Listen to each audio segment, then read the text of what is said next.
આ જે આખો બનાવ બન્યો છે એના કારણે આખા સમાજમાં જે એકતાનો માહોલ જે બની ગયો છે એ બદલ એ બધાનો હું ખૂબ ખૂબ એક આભાર માનું છું કે આખા સમાજમાં જે એકતાનો માહોલ જે આ બની ગયો છે। દિવેશભાઈ, તમે અને તમારા કાકા બાપુજી દ્વારા સરકારમાં ખાસ આગેવાનો દ્વારા રજૂઆત એસઆઈટીની રચના થઈ, આ તપાસ શરૂ થઈ છે, જે આરોપીઓ છે તેને રિમાન્ડ પર પણ લીધા છે વધારાના। આ તપાસને કઈ દિશામાં જોવો છો, કેટલી અપેક્ષા આશા?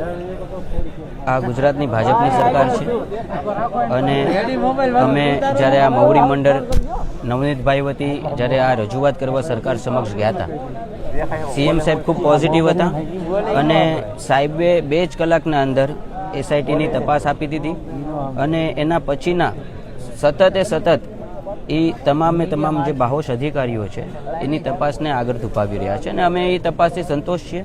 આજે તો મૂળ એવું હતું કે પુરુષોત્તમભાઈની નાદુરસ્ત તબિયત અને એમની પોતાની એક એવી જીદ હતી કે મારે બગદાણા જવું છે નવનીતભાઈ પાસે, પણ આપ સૌ જાણો છો એમની તબિયતના હિસાબે એ નહોતા હાજર રહી શક્યા, એટલે એના પ્રતિનિધિ તરીકે મને આજે એમને મોકલાવ્યો છે।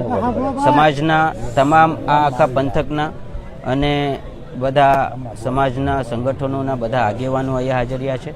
કોરી સેના છે, અખિલ ભારતીય કોરી સમાજ છે, માનદાતા છે, આ બધા સંગઠનોના પ્રમુખોય મારી સાથે અહીંયા હાજર રહ્યા છે। સમાજના મુખ્ય પ્રમુખોય આજુબાજુના ગામથી બધા સરપંચો પધાર્યા છે।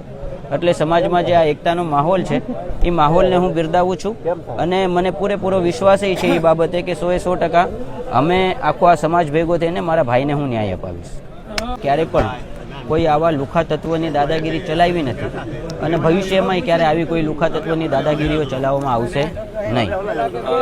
નવનીતભાઈ તરફથી પણ એવું નિવેદન સામે આવ્યું છે કે જે મદદગારો છે જી એની તરફ એની 100% એની તપાસ થશે। આમાં ગમે એ વ્યક્તિ હશે, ગમે એ પ્રકારનો વ્યક્તિ હશે, એને કોઈને પણ આમાં બક્ષવામાં આવશે નહીં। સમાજ આખો નવનીતભાઈ સાથે ઉભો છે।